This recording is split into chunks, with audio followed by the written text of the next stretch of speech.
Friday, and some of you from India or time, some of you from East Coast or time, for all of us. So really appreciate your interest in reading from the scriptures. So we will get started going deep into our discussions on verses from Bhagavad-gita after this brief prayer to the spiritual master.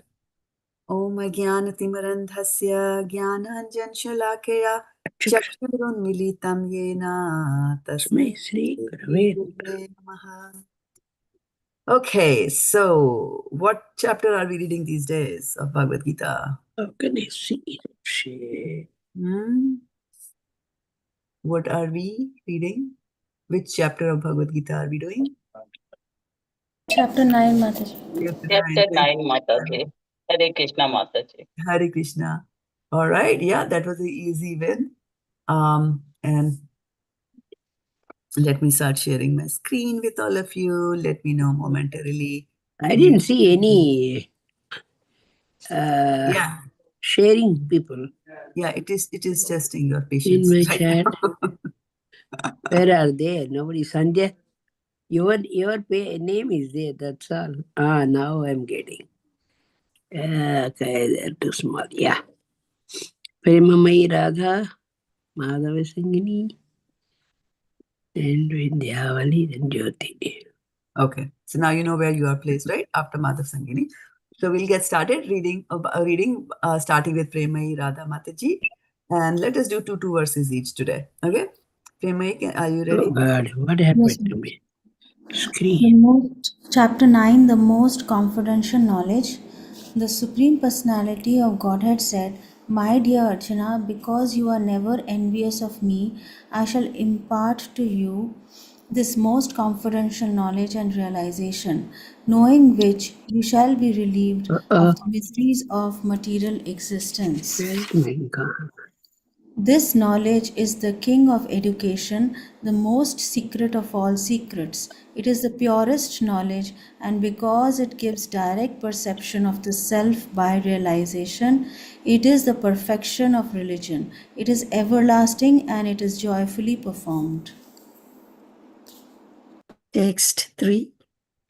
By me in my unmanifested form, this entire universe is pervaded. All beings are in me, That but is not I text 3. am not. That's not text 3 what you're reading, Mataji. Oh. Read text 3. Oh, I'm sorry. Those who are not faithful in this devotional service cannot attain me, O conqueror of enemies. Therefore, they return to the path of birth and death in this material world. By me, in my unmanifested form, this entire universe is pervaded. All beings are in me, but I am not in them.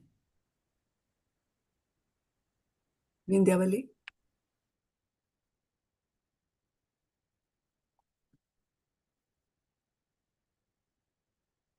Vindhyavali, if you're speaking, you are on mute. What number, Mataji? 5. 5, okay.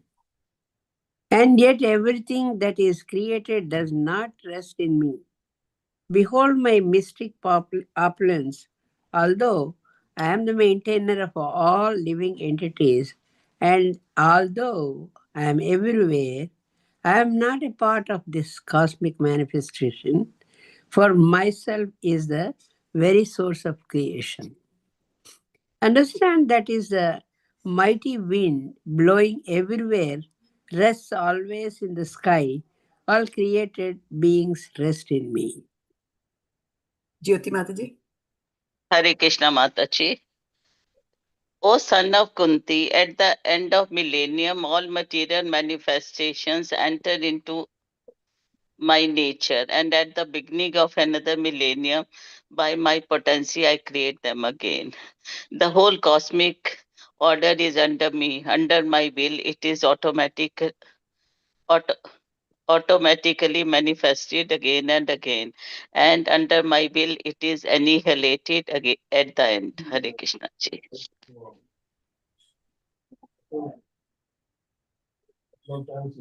Premai Radha. O Dhananjaya, all this work cannot bind me. I am ever detached from all these material activities, seated as though neutral. This material nature, which is one of my energies, is working under my direction. O son of Kunti, producing all moving and non-moving beings. Under its rule, this manifestation is created and annihilated again and again. Text 11. Fools deride me when I descend in the human form. They do not know my transcendental nature as the Supreme Lord of all that be. Those who are thus bewildered are attracted by demonic and atheistic views. In that deluded condition, their hopes for liberation, their fruitive activities, and their culture of knowledge are all defeated. Hare Krishna. O son of Partha, those who are not deluded. Son of Pritha. I'm sorry. O son of Preta, those who are not deluded, the great souls are under the protection of the divine nature. They are fully engaged in devotional service because they know me as the Supreme Personality of Godhead, original and exhaustible. Always chanting my glories, endeavoring with great determination, bowing down before me. These great souls perpetually worship me with devotion. Right. So Vindhyavali Mataji had read this as son of Partha. Prita, yeah. So who is son of Partha? Arjun. Prita. Who is son of Partha? Parth. Son of Partha, yeah. Arjuna's son.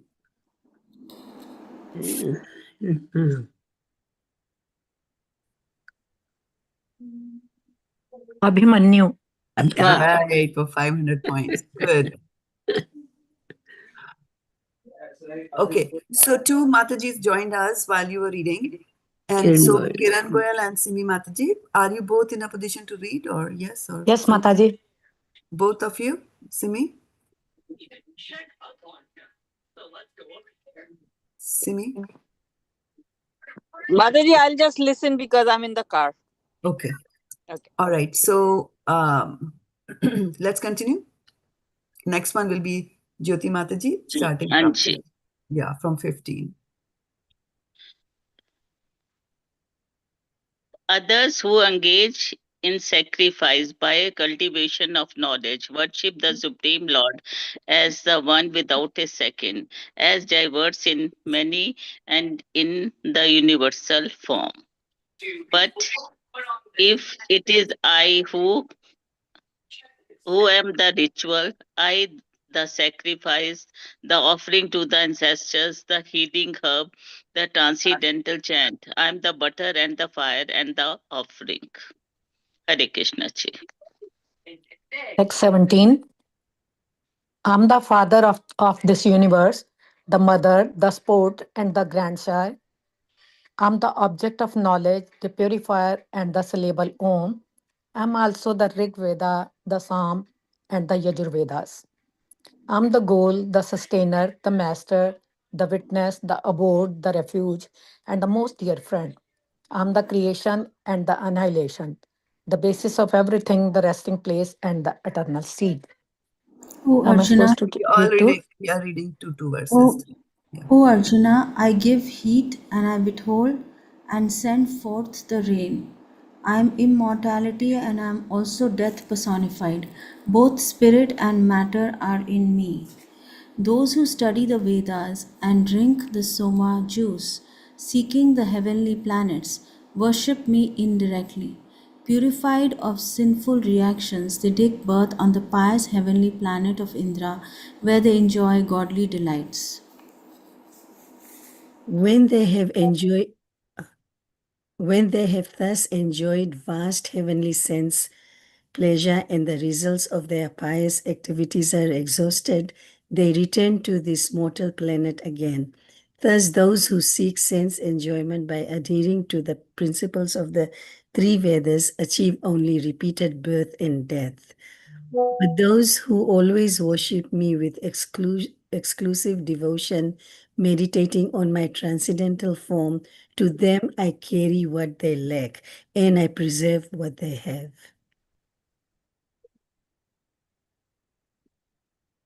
Those who are devotees of other gods and who worship them with faith actually worship only me.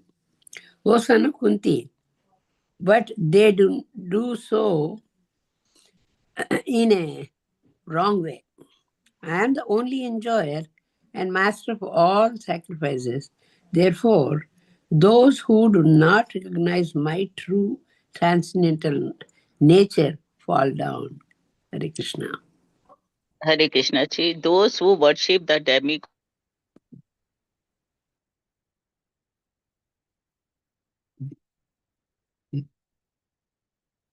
I'm not able to hear Jyoti Mataji. Can others hear her? No, Mataji, no. No, none of us can hear. offers me with love and devotion a leaf, a flower, a fruit, or water, I will accept it. Hare Krishna ji. Text 27. Do you want me to read text 25? I actually wanted Jyoti Mataji to read it again. 25. Jyoti Mataji, we could not hear you. There was some outage. Can you read it again? Ji, those who worship the demigods will take birth among the demigods. Those who worship the ancestor go to ancestors. Those who worship ghosts and spirits will take birth among such beings. And those who worship me will live with me. If one offers me with love and one offers me with love and devotion a leaf, a flower, a fruit, or water, I will accept it. Hare Krishna ji. Text 27. Whatever you do, whatever you eat, whatever you offer or give away, and whatever austerities you perform, do that, O son of Kunti, as an offering to me. Text 28. In this way, you will be freed from bondage to work and its auspicious and inauspicious results. With your mind fixed on me in this principle of renunciation, you will be liberated and come to me. Hare Krishna.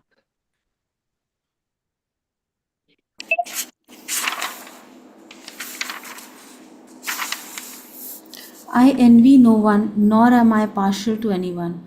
I am equal to all, but whoever renders service unto me in devotion is a friend, is in me, and I am also a friend to him. Even if one commits the most abominable action, if he is engaged in devotional service, he is to be considered saintly because he is properly situated in his determination.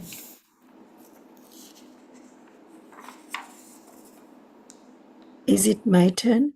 Yeah. Okay. He quickly becomes righteous and attains lasting peace. O son of Kunti, declare it boldly that my devotee never perishes.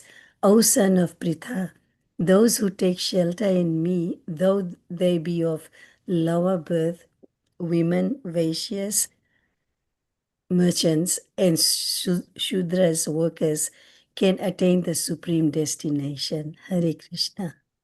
How much more this is so of the righteous Brahmanas, the devotees, and the saintly kings. Therefore, having come to this temporary miserable world, engage in loving service unto me. Engage your mind always in thinking of me, become my devotee, offer obeisances to me, and worship me. Being completely absorbed in me, surely you will come to me. Hare Krishna. Hare Krishna. And the verse for today is?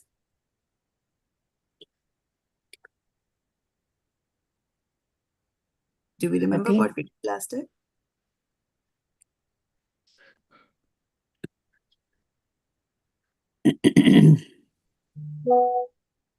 So today will be 14. Always chanting my glories. Satatam kīrtayanto mam yatantaś dṛḍha-vratāḥ namasyantaś mam bhaktyā nitya-yuktā upāsate satatam kīrtayanto mam yatantaś dṛḍha-vratāḥ namasyantaś mam bhaktyā nitya-yuktā upāsate satatam kīrtayanto mam yatantaś dṛḍha-vratāḥ namasyantaś mam bhaktyā nitya-yuktā upāsate. Satatam, always. Kīrtayantaḥ, chanting. Mam, about me. Yatantaḥ, fully endeavoring. Cha, also. dṛḍha-vratāḥ, with determination. Namasyantaḥ, offering obeisances. Cha, and. Mam, me. Bhaktyā, in devotion. nitya-yuktāḥ, perpetually engaged. Upāsate, worship. Translation by Srila Prabhupada. Srila Prabhupada ki jai. Always chanting my glories, endeavoring with great determination, bowing down before me, these great souls perpetually worship me with devotion. Purport: the mahātmā cannot be manufactured by rubber stamping an ordinary man. His symptoms are described here. A mahātmā is always engaged in chanting the glories of Lord Kṛṣṇa, the personality of Godhead. He has no other business. He is always engaged in the glorification of the Lord. In other words, he is not an impersonalist. When the question of glorification is there, one has to glorify the Supreme Lord, praising his holy name, his eternal form, his transcendental qualities, and his uncommon pastime. One has to glorify all these things. Therefore, a mahātmā is attached to the Supreme Personality of Godhead. One who is attached to the impersonal feature of the Supreme Lord, the Brahma Jyotir, is not described as mahātmā in the Bhagavad-gita. He is described in a different way in the next verse. The mahātmā is always engaged in different activities of devotional service, as described in the Srimad Bhagavatam, hearing and chanting about Vishnu, not a demigod or human being. That is devotional. Shravanam, Kirtanam Vishnu, and Smaranam, remembering him. Such a mahātmā has firm determination to achieve the ultimate end, the association of the Supreme Lord, in any one of the 5 transcendental rasas. To achieve that success, he engages all activities, mental, bodily, and vocal, everything in the service of the Supreme Lord Sri Krishna. That is called full Krishna consciousness. In devotional service, there are certain activities which are called determined, such as fasting on certain days, like the 11th day of the moon, Ekadashi, and on the appearance day of the Lord. All these rules and regulations are offered by the great acharyas for those who are actually interested in getting admission into the association of Supreme Personality of Godhead in the transcendental world. The Mahatma's great souls strictly observe all these rules and regulations, and therefore they are sure to achieve the desired results. As described in the second verse of this chapter, not only is this devotional service easy, but it can be performed in a happy mood. One does not need to undergo any severe penance and austerity. He can live his life in devotional service, guided by an expert spiritual master, and in any position, either as a householder or as a sannyasi or as a brahmachari, in any position and anywhere in the world. He can perform this devotional service to the Supreme Personality of Godhead and thus become actually Mahatma, a great soul. Hari Om. That's it. Okay, so let's see. We had read the whole chapter of Bhagavad-gita, chapter 7, and also the text of verse number 14. Mataji, the volume is really low. I don't know if it's at my end or it's coming from there. I'll have to check others. Is it low for others as well? It's okay, Mataji, for me. So It's fine with me. Yeah. So Simi, just pump up your volume there. Maybe it'll help you. Okay, let me figure out. Okay. Okay, so I was asking for reflections. Any comments, questions like that? Anything that is strike your mind based on what you have read so far? It says one does not need to undergo any severe penance or austerity. He Right. can live this life in devotional service, guided by an expert spiritual master. Right. That's what I thought, so Prabhu Mataji. Nice. And in any position, either as a bachelor, as a householder, or a sannyasi, or a brahmachari, in any position, anywhere, in the world.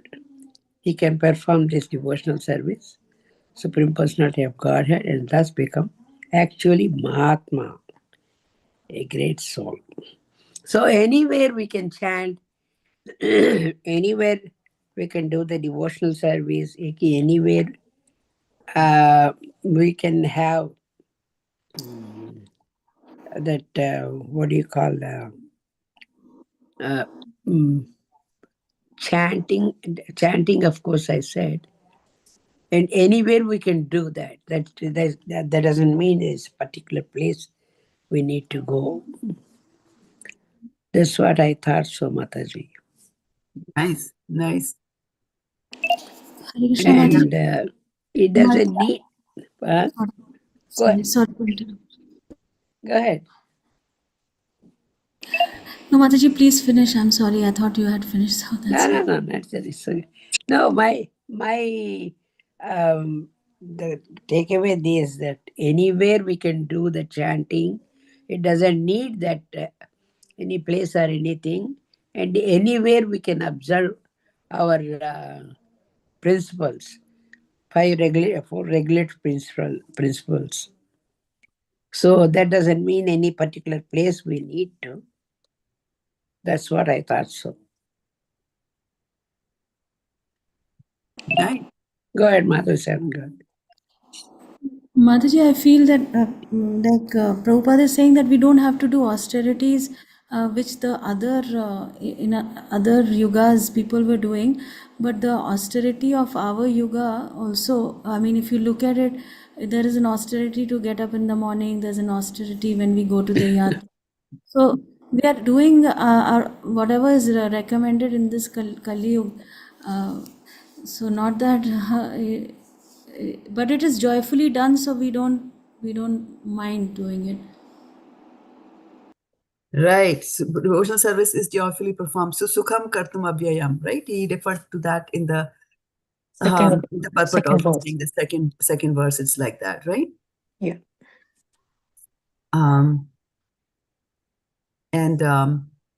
Yeah, I would like to bring up a verse. And Mother Sangini, I'm just going to come to you momentarily, as I noticed that you have your hand raised. But I just wanted to complete that thought based on the comment that Vindavali Mataji had made, right? That you can do devotional service anywhere. So this is in the purport of the 4th canto of Bhagavatam. I'm just bringing that up. It's a very famous verse. Once I bring it up, you'll all say, oh yeah, we knew that. But I really, really like the sound of this verse, so that's why I'm bringing it here. Can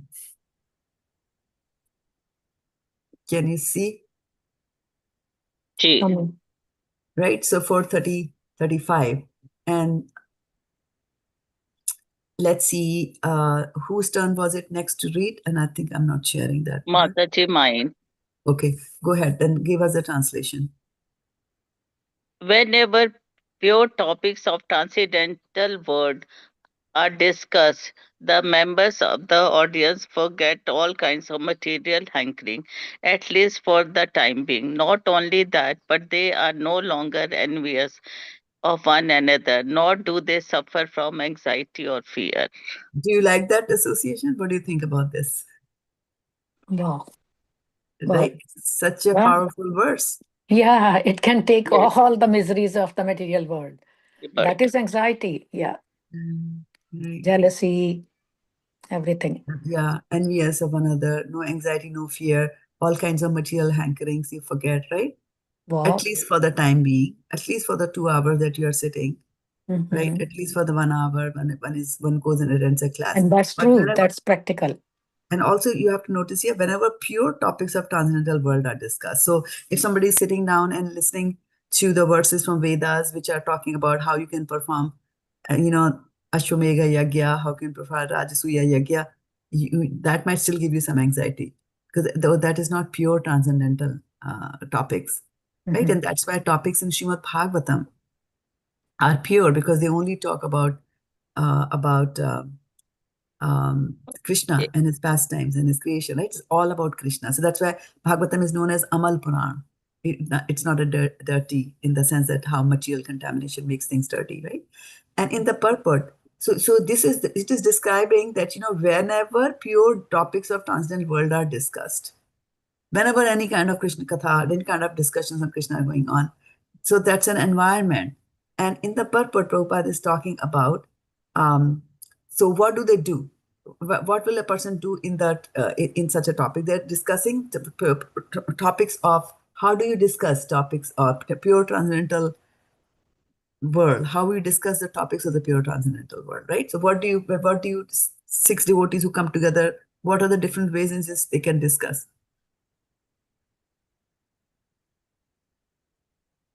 Tell me, work with me. They will sing the glories of Krishna. They will sing, yes. Talk about the pastimes. Yeah. They will talk, right? Yeah. And if you look about at his beautiful form. Right. Yeah, they may Yeah, talk about Krishna's his different pastimes and limbs, his everything. features, yeah. Exactly, His beauty. right. So And so we then, forget about other things at that exactly. time. Right. So again, and in the purport of today's verse, Prabhupada says that Shravanam, Kirtanam, Vishnu and Smaranam. Right. So Shravanam, obviously when one is speaking, the others will listen, right? And then Kirtanam is here's where you're glorifying. So the Kirtanam can happen either through singing or through discussions, right? Like that, right? And then after that, this is the most important thing. Smaranam. Right? That after the class is over and you go back home, it's not back to normal, back to business. You should continue to think and continue to deliberate upon, you know, whatever was discussed there in the class. So if you go to the verse from today, that in such an environment where all these topics are being discussed, and when the material hankerings have gone and all these things have gone, if the material hankerings are gone, it's almost a transcendental atmosphere there, right? And so here, Lord, he's saying that as the Supreme Lord himself confirms. And here he's saying, Naham tisthami vaikunte, yoginam hridayeshu va, tatra tisthami narada, yatra gayanti madbhakta. And whose turn is it is? After Jyoti, it is Kiran Goyal's turn, right? So I can Kiran, read. Go ahead. From the start of the purpose or from here?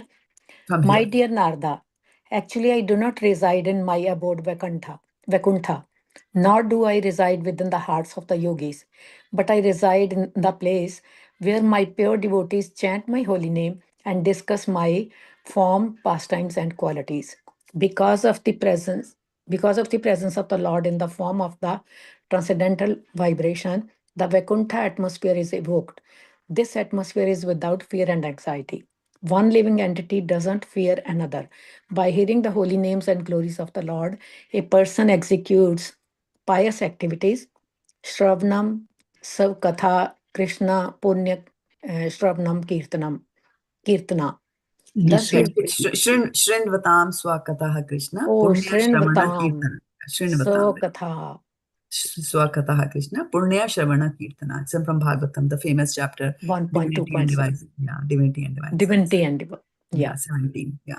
Thus his material hankerings immediately stop.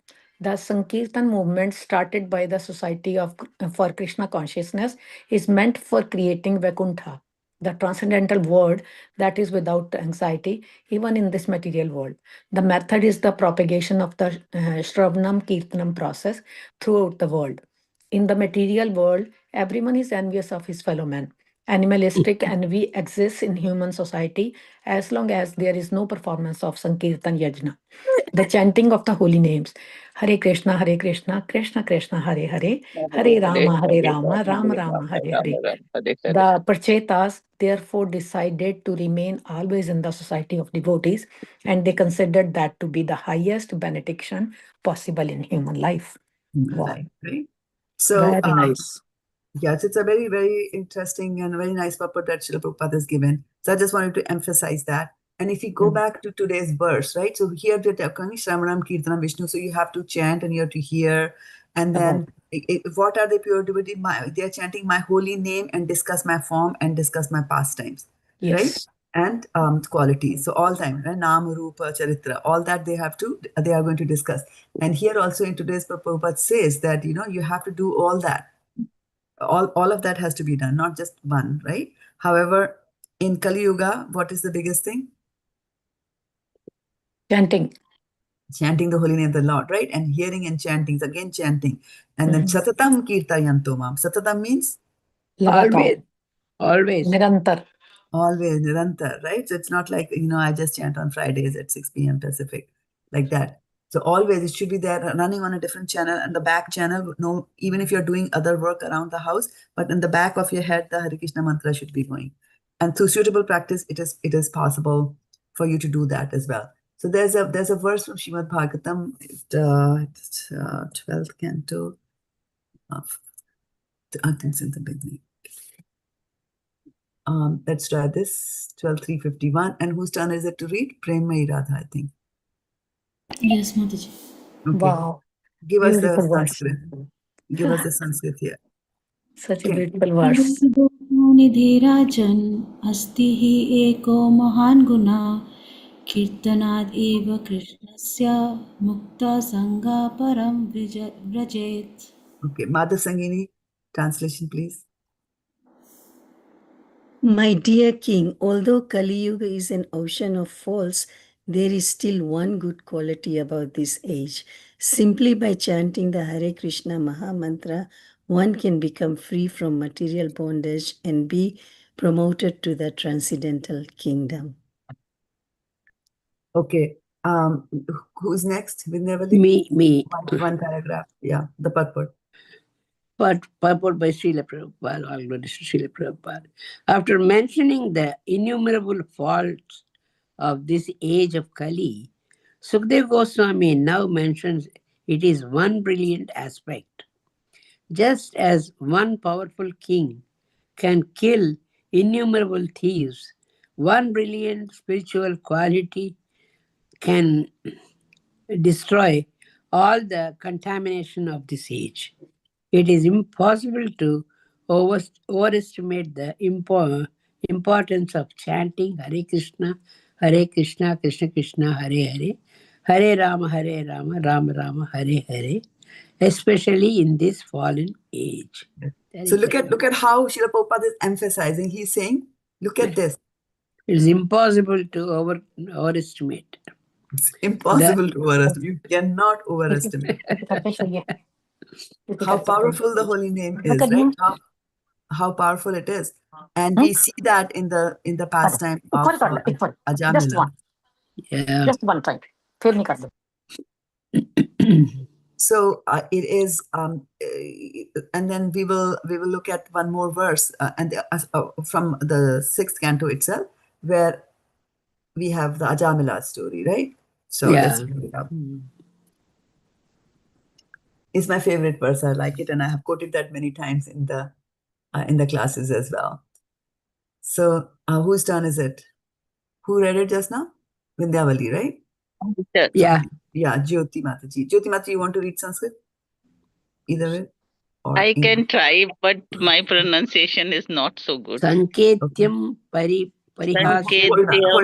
Hold on. Let Jyoti Mataji read. Okay. Go ahead, Jyoti. Sanketyam parihasyam va stobham hilnam eva va Vaikuntha nama griham Grahanam Ashekha Harem Vidhu. Haram Vidhu. What does it mean here? The translation? Kiran? I don't know if Kiran can speak. Kiran, are you in a position? I can read. Okay. Translation by Srila Prabhupada, Srila Prabhupada ki jai. One who chants the holy name of the Lord is immediately freed from the reactions of unlimited sins, even if he chants indirectly to indicate something else, jokingly, for musical entertainment, or even neglectfully. This is accepted by all the learned scholars of the scriptures. Hare Krishna. Right. So this is Sanketyam Parihasyam Yastovam Helanam Evava, right? So if you, by Sanket is you are chanting it indirectly. Indirectly is one way where classic example is Ajamil. His son, right? So his son's name was what? Narayan, right? So he was calling out to his son, but then unknowingly right? He's calling that out. So that's when you do that indirectly, right? And then jokingly, And I can never forget there used to be a devotee here at ISB. He went back to India, and Harivansha Das Prabhu. And so brilliant scholar, studied at University of Stanford, did his PhD, had gotten so many awards there. And then even when he was at Stanford University, he was a devotee. And so he said that he was born and brought up in Vrindavan, in India. And he used to say that when he was a young boy, he's growing up in Vrindavan, but kids are not that serious. I mean, it's just that you happen to be there. They're not serious as you are seriously pursuing Krishna consciousness here, right? Reading scriptures and all that. Just he happens to be there. Whereas young boys, young boys are very naughty. So what he would do is that, when other devotees were sitting, and he was a very small boy, and they were sitting, and then he would go from their back. He would come from their back and then would bring his mouth near the ear and then say, Hare Krishna, and then run away. Right? And see, he did jokingly, and see where he is now, right? Become a brahmachari. Like that. That is jokingly. Right? Jokingly, even if you do that jokingly, right? Then for musical entertainment, some people just sing. They might just, sing songs which are devoted, like Madhuban me Radhika nache re. Anybody can sing that song, but, even people from any religion can sing it, but they get the benefit. Although they did it for musical entertainment, right? There's so many people, there were so many singers, they would sing it. So the impact will not be the same, of that same intensity as us singing, chanting the holy names of the Lord with concentration, attention, planning, and all that, right? But what this is saying, that this is the beauty of the holy name. And somewhere I read, I don't remember the words, but it says that the holy name is going to destroy your sins, right? So here it is saying that immediately freed from the reactions of unlimited sin. So it destroys your sin. And so elsewhere I read that it destroys the sin at a rate. How many sins will it destroy, right? So it'll destroy, at the rate which is higher than the rate at which you can commit your sin. Which you can commit it, yeah. Right? So that's the power of the holy name of the Lord. And then also indirectly, sometimes what happens is that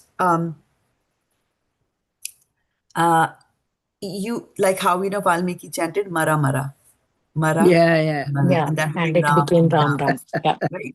Then we hear about a Muslim who went to the jungles and he was attacked by a boar, which is a variety of a pig, right? So the boar came and he was putting his whatever is there, the horn there, going to kill him. And so as he was dying, this pig is coming and goring him. And Muslims don't touch, they consider pig to be a dirty animal, and you don't get in touch with him. So it's haram. It's something which goes against your religious principles, is haram for them. So as he was dying, he said haram, haram. And that became Ram, right? And it is so powerful. The holy name is so powerful that even if a fraction of it appears, like if you say Rajma, so if you remove the ja, then it becomes Rama. Like that. So even in that, it'll have its impact on you. So, and there's a very interesting story I heard. I heard it from somebody, so I don't have any scriptural reference, but I really like the story so much that Sure. I'm going to share that with you. Sure. So one day there was a man. One day this man died, and he had taken the name of the Lord only once in his lifetime. So when his soul went to Yamraj, now Yamraj is supposed to tell him, right, where he's supposed to go in his next life, punish him, reward him, whatever. So, so then somebody from there said, in the Yamraj Lok, he said that this man has chanted the holy name of the Lord once in his life. He's done other things, but he's chanted good and bad, but he's chanted the holy name of the Lord once. And now Yamraj didn't know how to handle this particular scenario. He knew of people who have done 100 Ashwamedha yagyas and, done this and that. Where do they go after death? He knew that. But this one chanted the holy name of the Lord only once. He did not know. And so he is confused. And so where else will Yamraj go? He goes to Brahma and says, Brahmaji, please guide me what to do with this man, this soul that has come. So the soul and Yamraj go to Brahma. And Brahma says, I do not know. Let's go to Shiva. So now all three of them, Brahma, Yamraj, and this soul, the Brahma and Yamraj, they take this soul to Shiva and say, Shiva, what do you say about this situation? This man has chanted one the holy names of the Lord only once? Shiva says, I have no idea. So let's go to Vishnu. And then they go to Vishnu. And they say, Vishnu, please tell us that what happens, what is the fate of a man who has, and what should be done for a man who has chanted the holy names of the Lord only once. And then Lord Vishnu starts laughing, loudly. He keeps on laughing, uncontrollably. And then he says that a person who chants the holy name of the Lord even once will be brought to Goloka. Oh my. And thank you for bringing him here. Oh my. So I found this story to be so enchanting and so This interesting. is beautiful. That is the power of chanting the holy names of the Lord, and that's why. But to be able to chant the holy names of the Lord in a proper manner, we have to have a certain mood, right? And Mataji, I read in something somewhere that Sri Rama Rama Rameti Rame Rame Manorame Sahasranama Tatulyam Rama Nama Varanane. Right.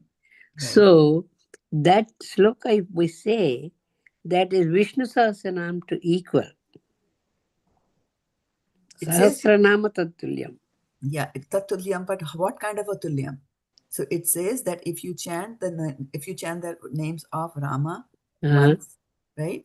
It is the same as chanting the Vishnu's name 1,000 times. That's the tulya there, right? And then it says if you chant the name of Rama 3 times, which is you're chanting the name of Vishnu 3,000 times, right? Yeah. It's the same as chanting Hare Krishna once. That's true. Right? So that is the tulya there. And that's why what does Chaitanya Mahaprabhu say about chanting? He says chant Hare Krishna. Hare Nam, Hare Nam, Hare Hare Nam. Nam Kevalam Kalayu Nasteva Gatiranyada. Does he say that? No, he quotes that. He quotes that, right? Yeah. Yeah. I was asking, what does he say?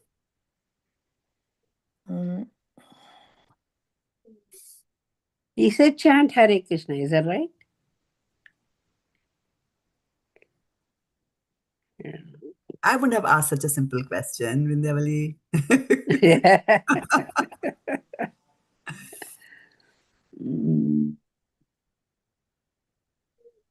Not getting enough.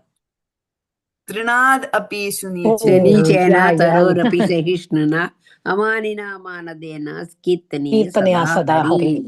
Right. So what is he saying about what should be our qualities when we are chanting the holy names of the Lord? What should be our qualities? The blade of grass, is that right? We should be like blade of grass, but what quality? The grass, humble. Humble. We should be humble, humbler than that. Humbler than a How blade. many times do we step on grass, but it won't say anything? Okay, I cannot hear anything if everybody speaks together. One at a time. You go ahead. Raise your hand and tell. You go ahead. Who was the other one speaking? So, Chaitanya Mahaprabhu in his Shikshashtakam, in the second verse, he says, Trinadapi sunichena taroropi sahishna amaninan mandena kirtanya sadahari. So we have to do the holy name properly. We have to be just like a trin, a blade of grass, that humble. And we have to be tolerant like a tree. And we should offer respects to everybody without expecting any respect in return. And we should go on chanting all the time. Yeah, and though that is a qualification required for you to be able to do kirtanya sada always, right? So if you don't have that qualities, your chanting will suffer. Sometimes you will be able to chant, sometimes you won't be able to chant like that, right? So you have to inculcate those qualities first, right? Now, what is common between that verse and the verse that we are reading today? Am I sharing the verse? Today's verse? What is common there between the verse that our Kiran Mataji told from the Shikshashtakam and today's verse? What is that which is common?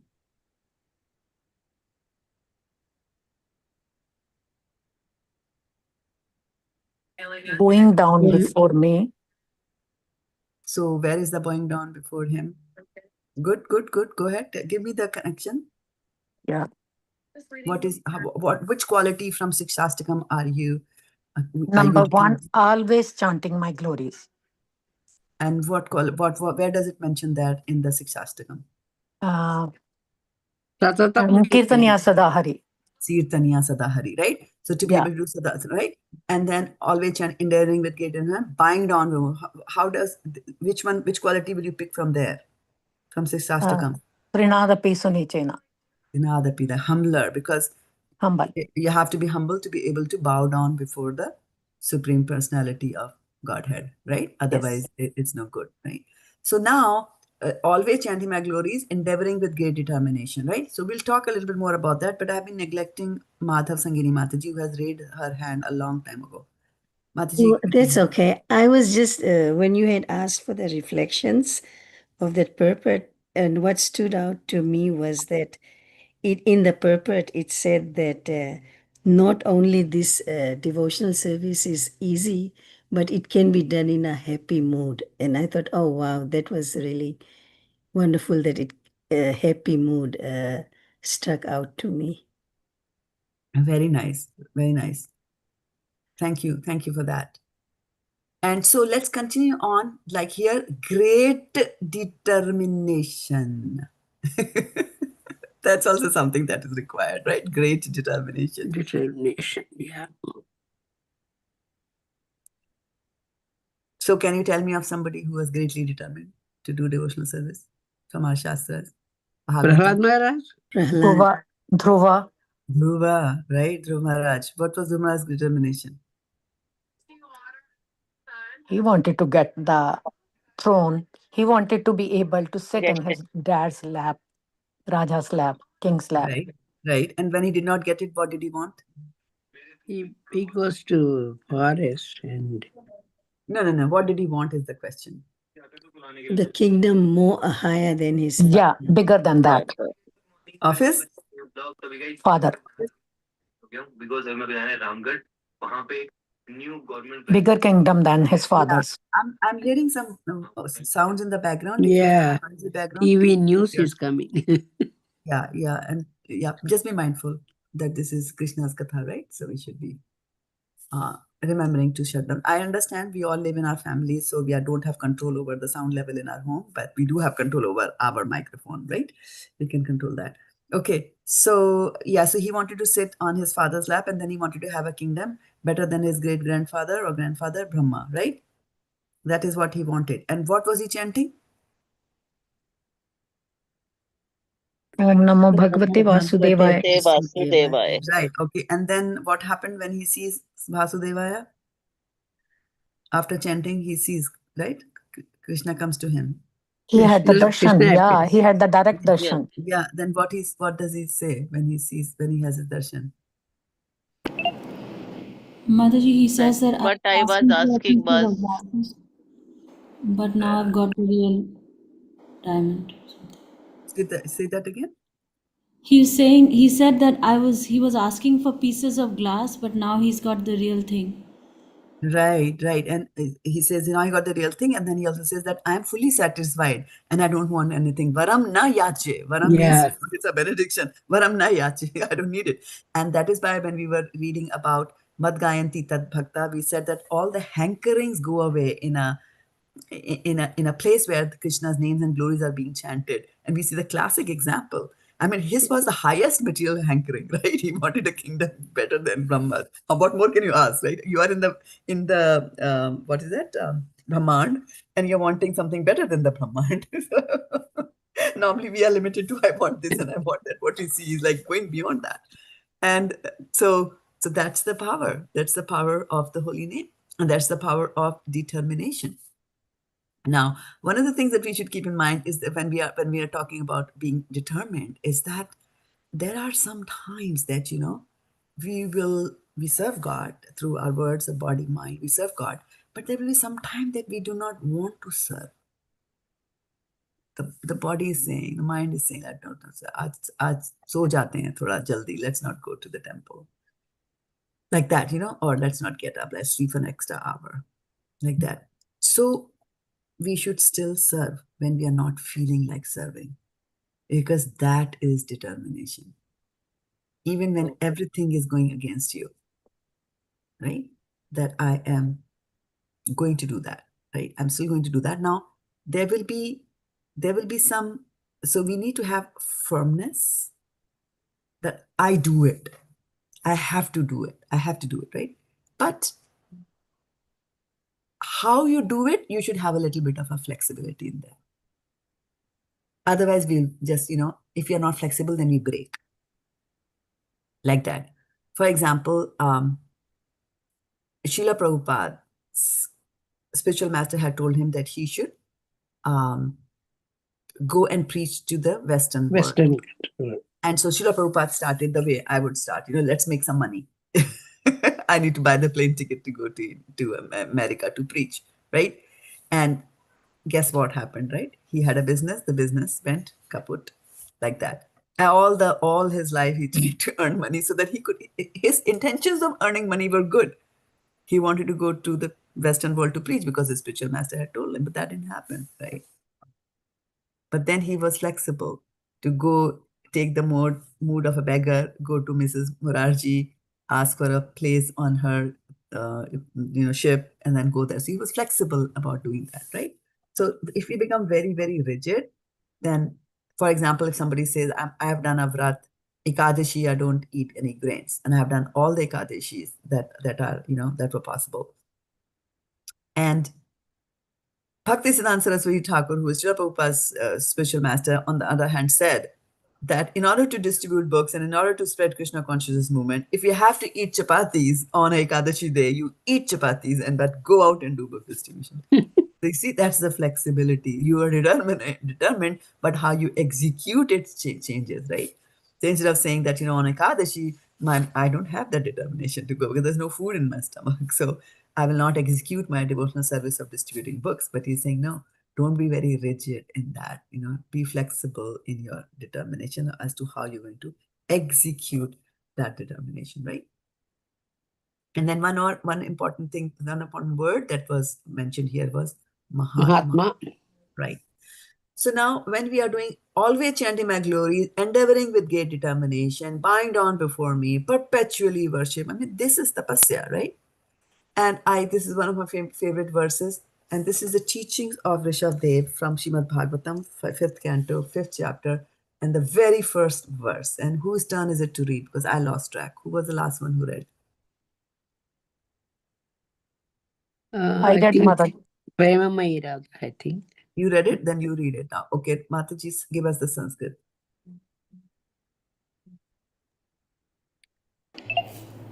Is it my turn? No, Premai read, right? Oh, yeah. Yeah, so after Premai, it is Madhav, which is you, Mother Sangini.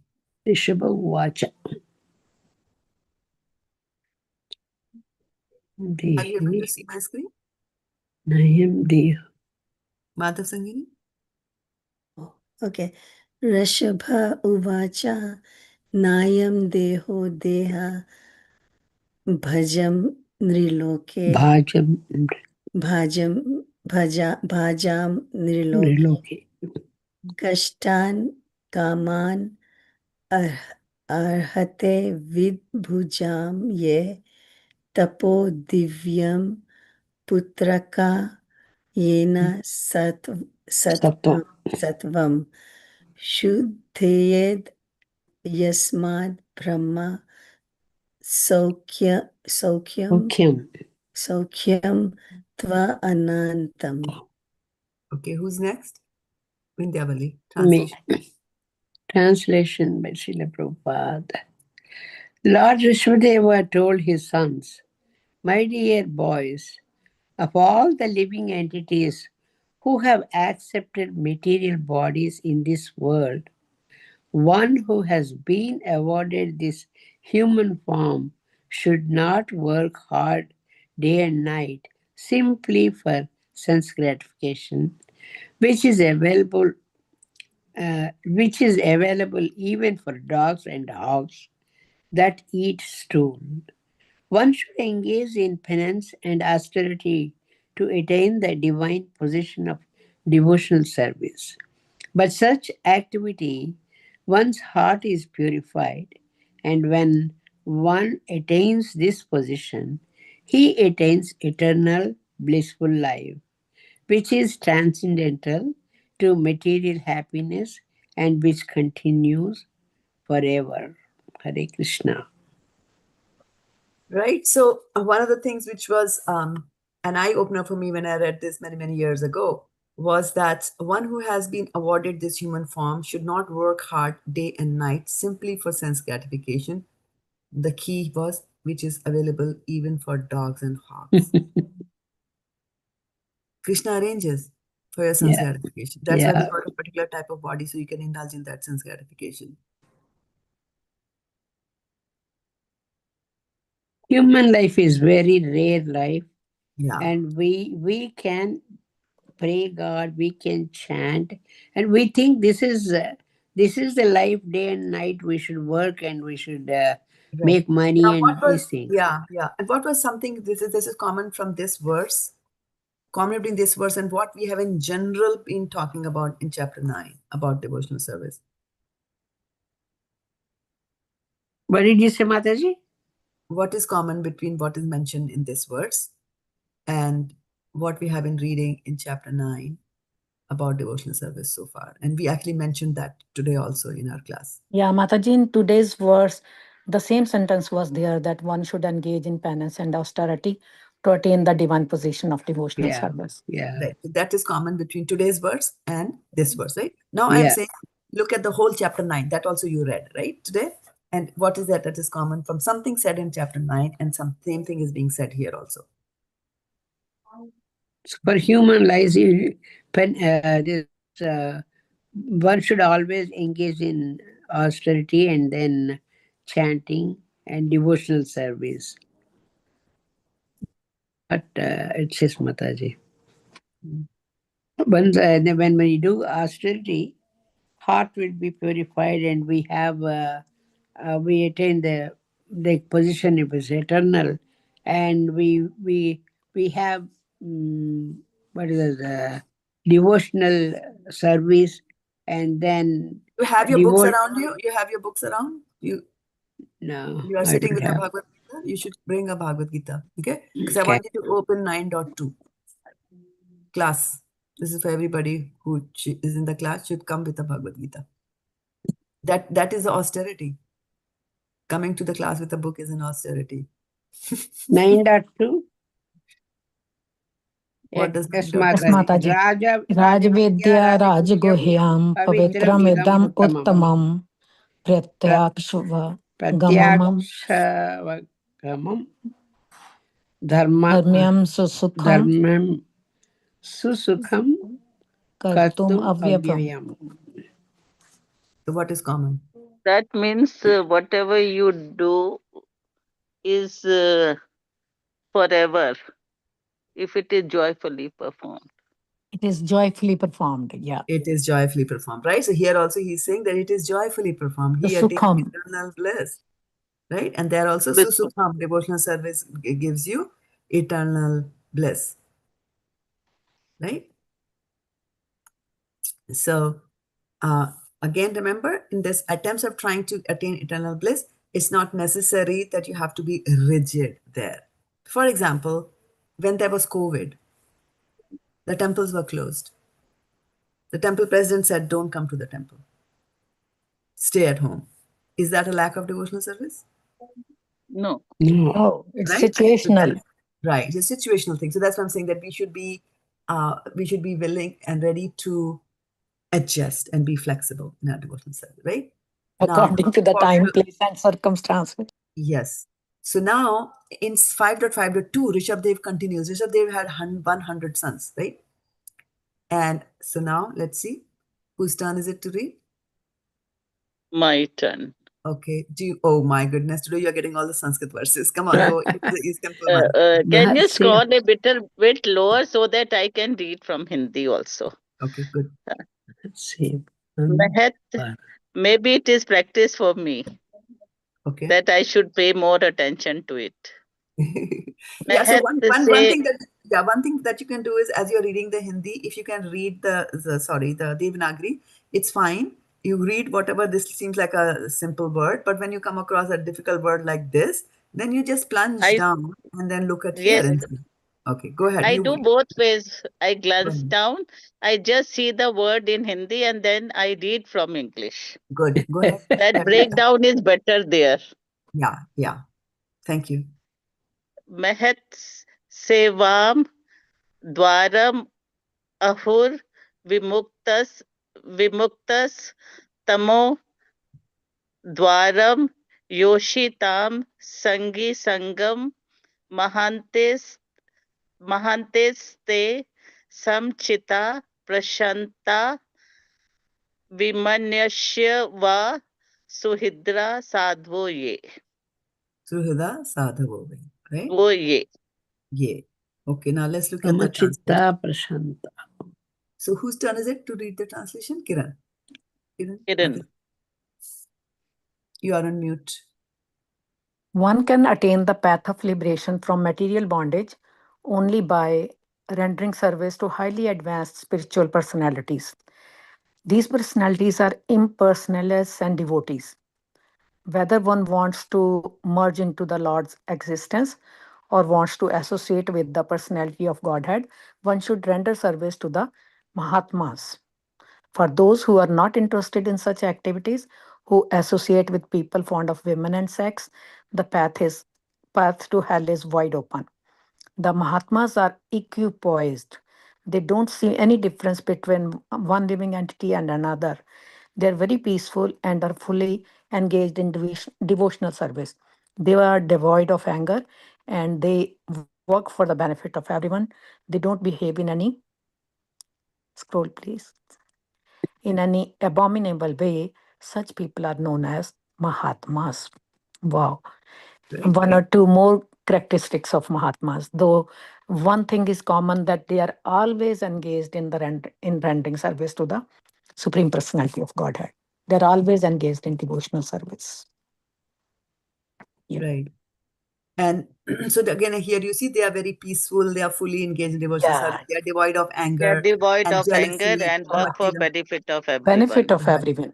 And then you should be rendering service to the Mahatmas. So as somebody might say that, because we use the word Mahatma very loosely. Yes. Anybody doing a small good In society, yeah. Yeah, somebody opens a hospital, oh, wo to Mahatma hai. That's not the right meaning of Mahatma.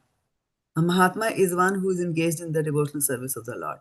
According to our scriptures, that is what a Mahatma is, right? And this is what Rishabh-dev, who's an incarnation of the Supreme Personality of Godhead, that is what he's saying there, okay? So with that said, and looking at the watch, we are beyond our time. So I'll stop here, take some last minute reflection or questions for a few minutes before we call it a day. It was a joyful reading. It was a joyful discussion.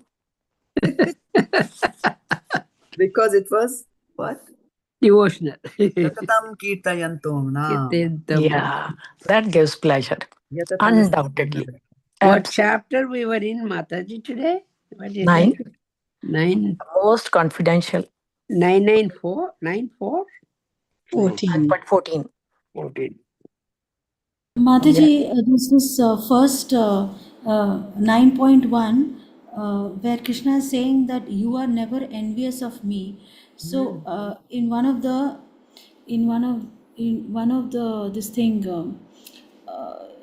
something that you shared with us, where it was in the translation, it was written, whenever transcendental topics are discussed, people are no longer envious of each other.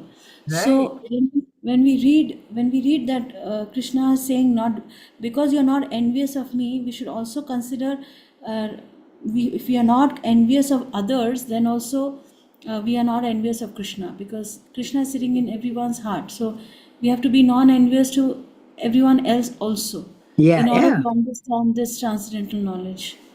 Right. That's true.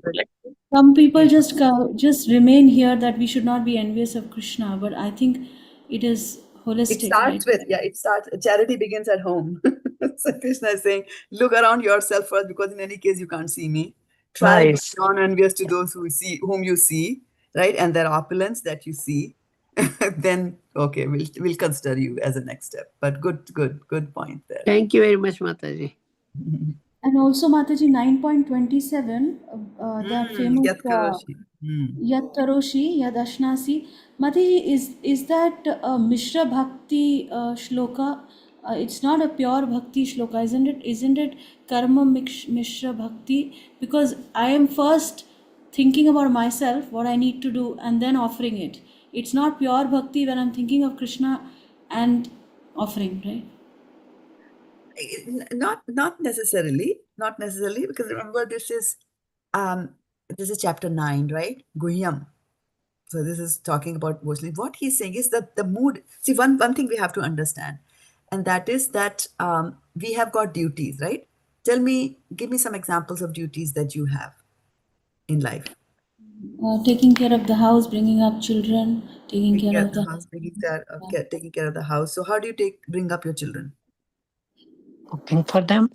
Cooking for them. You cook for them, okay. When they were small, what else you did for them? bathe them and Bathe them, get them right? up. Okay. So now, there is, you have dharma or certain duties you have. And those duties, some duties you have to do. For example, you have to keep your body clean, right? You have to take a shower. That is why you gave a shower to your child when the child was small and not capable of bringing up. So taking to devotional service doesn't mean that we will stop doing those things, right? Doesn't mean that, I've become a bhakta now, what's the need for me? I'm a soul, not the body. What's the need for me to take a shower even, right? Somebody can think like that. And you see there are so many there, you see, who do that. But here and in today's verse also, there's it alludes to that part that you have to do certain things that you will do. What they are saying is that even if you have to eat, right? Even if you're eating your own food, yat karoshi yat ashnasi. Ashnasi means to eat food. Now, if I'm a devotee, then should I give up eating food? No, right? Because my biggest duty is to keep the body and the soul together, because as you all mentioned today, that to get a human form of body of life is a very rare opportunity. And once you get a human form of body, then you should engage in devotional service. So one of the things that I need to do to preserve this human body is to eat food, right? But what he's saying is, yat karoshi yat ashnasi. Whatever you're eating, do it as an offering to me. So what happens is that when you are eating the food, when you're eating food, you will eat it not with the intention, aha, this is gulab jamun, I want to enjoy. Rather, your mood will be, I'm eating this food so that I can get some energy. I need the energy to do Krishna Katha, like that, right? That's why Bhaktisiddhanta Saraswati Thakur said that if you have to go out on book distribution and if you have to eat rice even on a Ekadashi day, go eat it. Why? Because yat karoshi yat ashnasi. They are eating that rice on a Ekadashi day, not for their own enjoyment, not for thinking about myself, but they're doing it as a service to Krishna. So it's very amazing and very interesting and very intriguing as to when you go higher and higher in the and progress in your devotional service, things that appear abominable are not abominable at all as you go deeper into it, right? For example, I remember when I first came to Krishna consciousness and I was surfing the internet trying to know as much as I could about Krishna, and then there were also some bad comments about Krishna that others had written, right? Somebody's called him a womanizer. And so if you look at it, he is a womanizer. But then as you grow in devotional service, you read from Guru, Sadhu, and Shastra, you know that, oh, what he's doing, he's dancing with 1,000 or, ladies. That's what he's doing. He's having fun. And which ladies? Other people's wives. So from that level, you progress in devotional service. Of course, I didn't believe him. But from that level of his level of understanding, he will one day grow to that level where he understands that rasa dance is actually a dance of the soul with the Lord. We just are thinking about the devotee. So, and there's this famous, I don't even remember the story. Somebody might, because I had repeated that over here. I'm not good at stories also. Is that there was it was the gopis, I think, the gopis, and they had cooked the food, and Krishna was on the other side of the river, and usually the water in that part of the river was low, and they could just wade through the water, put the food on and go over there. But then or oh no, they had to give food to Durvasa Muni. Yeah, Durvasa Muni. They were cooking with Durvasa, not for Krishna. And then so they don't know what to do. So obviously they pray to Krishna, and Krishna says, "Okay, you go to Yamuna," and then they have to say something like, go to Yamuna and say that Krishna is a brahmachari. They don't believe him. Like, come on, you were with me last night. What kind of a brahmachari are you? And say that to Yamuna, that Yamuna was the river, and then tell her to, if Krishna is a brahmachari, you part your ways and let me walk across like that. They go there, they're totally not believing. They go there, and then Yamuna parts like that. Because Yamuna is at a higher level of understanding that relationship, right? And then they go and give the food over there, and then Durvasa Muni eats it all. We know Durvasa Muni and food, right? There are so many instances. And he eats it all, and they are like, finishes everything nicely. And so when they're coming back, the Yamuna is again rising. And again, they think about Krishna, and Krishna says, okay, tell her that, or they ask Durvasa Muni, what should we do? She has risen, now we have to go back home. It's getting dark. And he says, okay, go there and tell Yamuna that Durvasa did not eat anything. Now the gopis are completely flabbergasted. They were like, come on, you ate like 20 baskets of food right in front of my eyes, and you're saying you didn't eat anything. They go there, and lo and behold, Yamuna parts away when they say that. So the thing to understand is, yat karoshi yat ashnasi. So when Durvasa Muni eats, he doesn't eat for himself. He is eating for Krishna, right? So it's a very thin line, and as you will also learn how to observe and find out, oh, this is what is happening here. Oh, this is what is happening there. Like that. Yeah. On that note, Tuesday is an Ekadasi. Yeah. There you go. Miss Mataji, one last thing. Sorry. One last thing is that it was written Ajamil indirectly chanted the holy name. So Mataji, in Bhagavatam it is mentioned, no, that he was a great Brahmana in his early days, and he used to do a lot of Yeah. But it was his indirectly chanting of the holy name, if you remember. So what was a very interesting thing that you bring. So he was from a very good Brahmana family. He was following all the principles. He had a good wife from a very good Brahmana family in his home, right? And then he went there to get some wood for his yajna or something. And then he sees this prostitute and a Shudra there, right? And they're enjoying. He should have left that place. He did not leave. He continued to watch. And that is the lesson we need to learn, that get the heck out of that place. If you ever come across a situation like that, get the heck out. Otherwise, you see what happened? He left his wife, he married the prostitute, and even started killing people because the prostitute wanted money. He started killing and looting, and then like that. So the degradation can be very fast. But one good thing, and that's why they say, Neha bhikramo nasosti, that if you've done good devotional service, Krishna will protect you. So Krishna from within gave him that sense that name your son Narayan. And he had sons with this prostitute, and he was very advanced in his age at that time, right? See, that's why our ancestors say you name the kids as God's names, like Krishna, Radha Krishna, like that. If we name them, unknowingly we keep on calling them that name. If we don't unknowingly calling them. So what was the impact of his unknowingly calling him? That the Vishnu Dutas arrived, right? Yeah, so Vishnu it was Dutas, a benediction and auspicious for him. And also we have to remember that when he sees that and to him it looks like it was a dream, but it was actually happening in front of him. And when he opens out of that, so-called stupor, then he actually becomes a devotee. And then Vishnu Dutas don't take him back to Godhead at that time. Yeah. He has to stay back. He has to complete his devotional service, goes to Haridwar, and then stays there for, I think, 10 more years, something like that. And from there, he leaves his daddy and then goes back to Hari, like that. So when you hear things like Turant, something, it'll happen immediately. When they're using terms like immediately in the Shastras, they are talking about immediately with reference to something else. So what they're saying is that when you have been suffering in this material world, not taking to God and not being able to go back to God in the millions of years and millions of species of life in which you have just been, wandering, which means like, many, many millions of life we have been in this material world. And so if it takes you 10 years to go back to Godhead, it's really immediately as compared to the millions of years when it didn't happen. So you have to understand these words in that context. right? But good observation there. Okay, good to see you, Simi. Okay. Hare Krishna Mataji. Hare Krishna, Hare Bol. All right, so with that said, I'll take your leave here. Thank you very much, Mataji. Thank you. Thank you so much, Mataji. Pranam Pavnebhyo, Vaishnavebhyo, Vaishnavebhyo namo namaha. Namaha. Hari Hari Bol. Hari Hari.